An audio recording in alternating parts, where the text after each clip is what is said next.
So you got hired with Outschool and you think, what should I teach?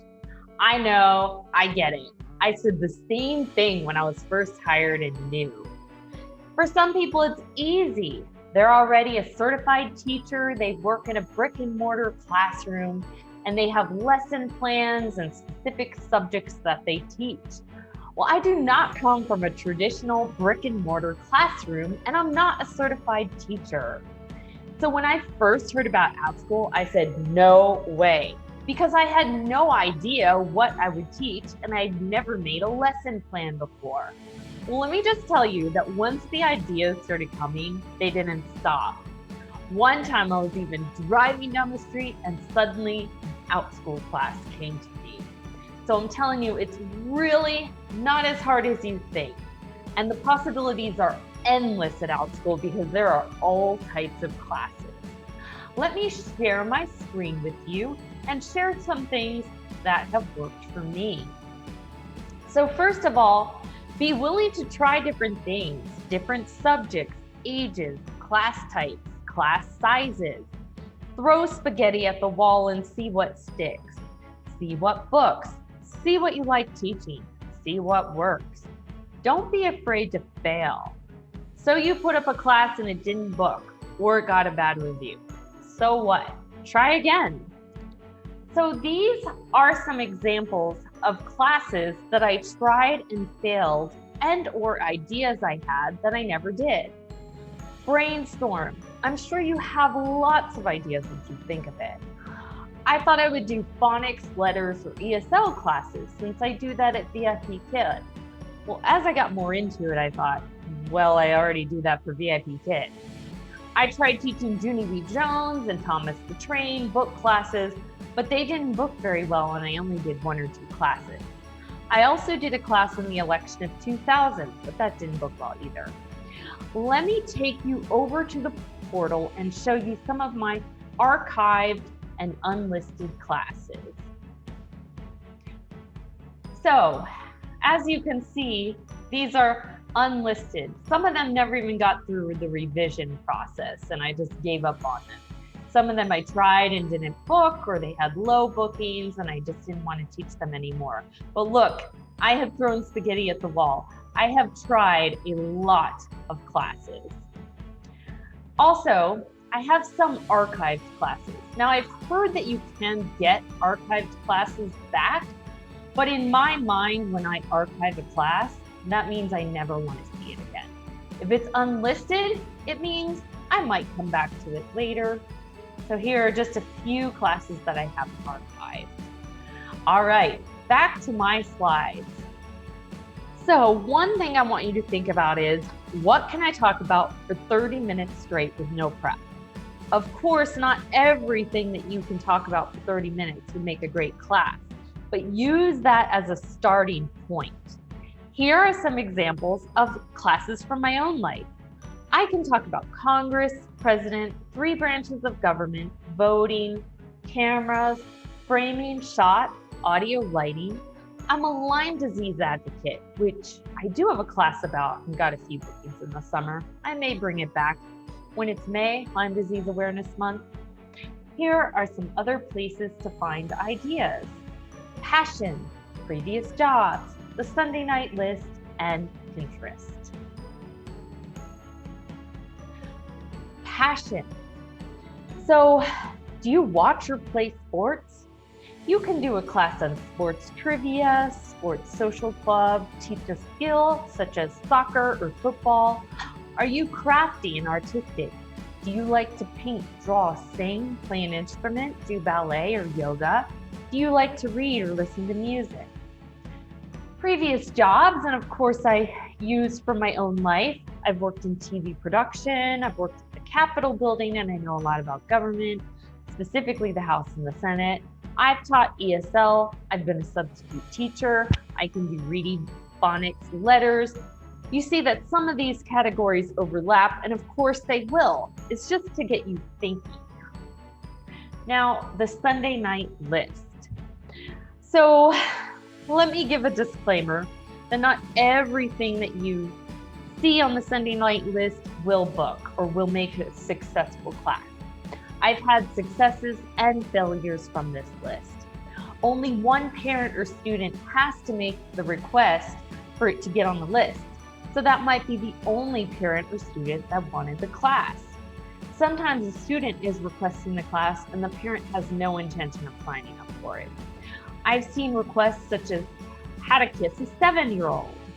Let me show you what the list looks like. It is so much better than it used to be. They have it in an organized list now, which is really nice. So they have it by age,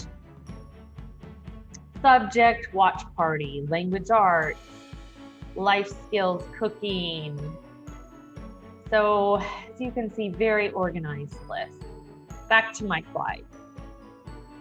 So on the left are classes that never booked and weren't successful from the Sunday night list.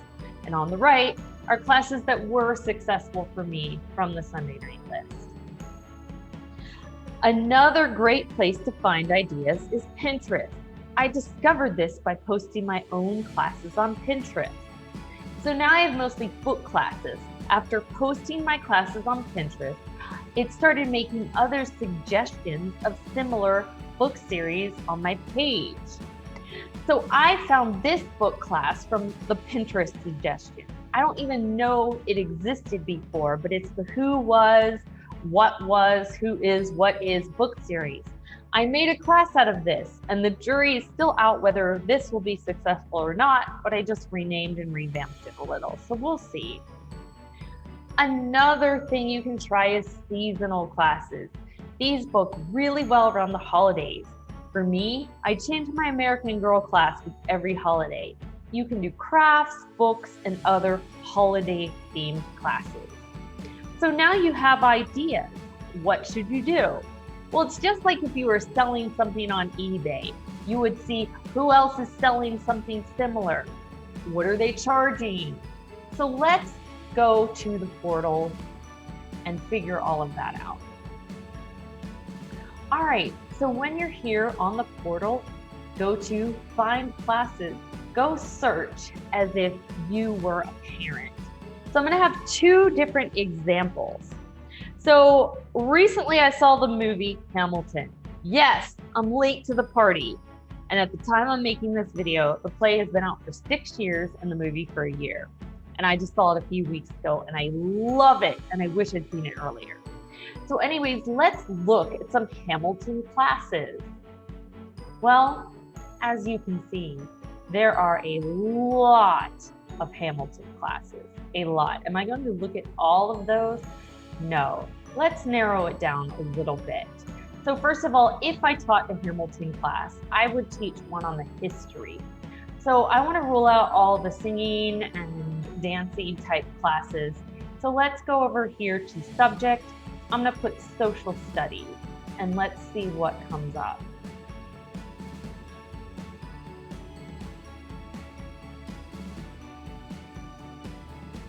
Look at this. Still quite a few. So let's narrow it even more. If I did this, I would do an ongoing class. So let's see what ongoing classes that there are. And we can even make it come down a little more. So if I did the ages, so I have noticed that teenage classes don't book as well. So I come to like upper elementary, I'm gonna do 8 to 13. So let's narrow down the ages as well.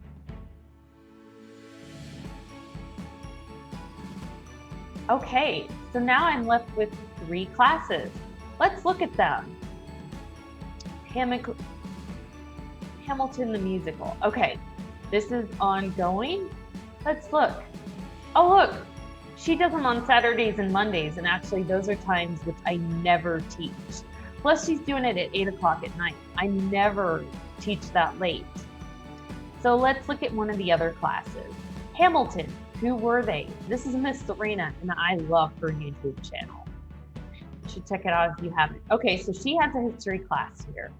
55 minutes at $10 per week. I would probably do 45 for $10 just because that's what all my other ongoing classes are. All right, she does class on Mondays, which I never do ongoing classes on Monday. She has And then on Wednesdays, she does one at 7 p.m. at night. Never do classes that late. So she's not really going to be competition either. Let's try somebody else. Let's try this class and see what happens. The stories behind the stories. All right, this is $12 for 50 minutes. Mondays, again, that's great. I don't do Mondays. And Tuesday at 6 p.m. I don't do classes that late. So that's great. All of these people are different times than what I would do. Let's try another thing, which will not have as many. Let me clear all of my searches first. All right, so I've thought about doing classes about Congress. Let's try searching for that. Okay, so these two classes come up, and of course I looked at these before showing them to you, and this is not exactly what I would be doing. This is the Library of Congress in her class, and that's why it came up. And then this talks about the UN and Congress, so not at all what I would do. So let's try a different search word. I'm gonna try House of Representatives. Nothing. Let's try Senate. Nothing. Let's try legislative branch. All right, there's one class. Looks like this is a one-time class, which maybe I'd do a one-time class, but I would find a way to make it ongoing. So let's see, this is Jake from State Farm, and he has classes on Saturdays, which is good. I would not do a Saturday class, and it's even later. So I probably would do mine during the week, and I would make it ongoing. You could definitely split this up. I could do one on the House, one on the Senate, one on how to get elected. I could do one on the Capitol building. I could do one on a specific, historical days in the Senate and the House. All right, so one thing I get a lot of is, what if I do all this work for a class and then it doesn't book? I say, don't do all the work for a class. Don't do all of the work. So when you submit it to Outschool, you only have to have an outline of the class. You don't have to have all your Google slides. You don't have to have all your worksheets. You don't have to have everything. So what I do a lot of book classes. I won't even read the book until the day of or the day before. This also keeps it fresh in my mind. But if it doesn't book, I didn't do any work for it. I don't come up with the questions or do anything like that until closer till. Brooke from this class, she has a flex class out, which she has not even made one video for it, and she's not going to until it books. So you don't have to do all that work. Just wait until you get a booking. So I hope this helped you come up with some class ideas, and I can't wait to hear your ideas.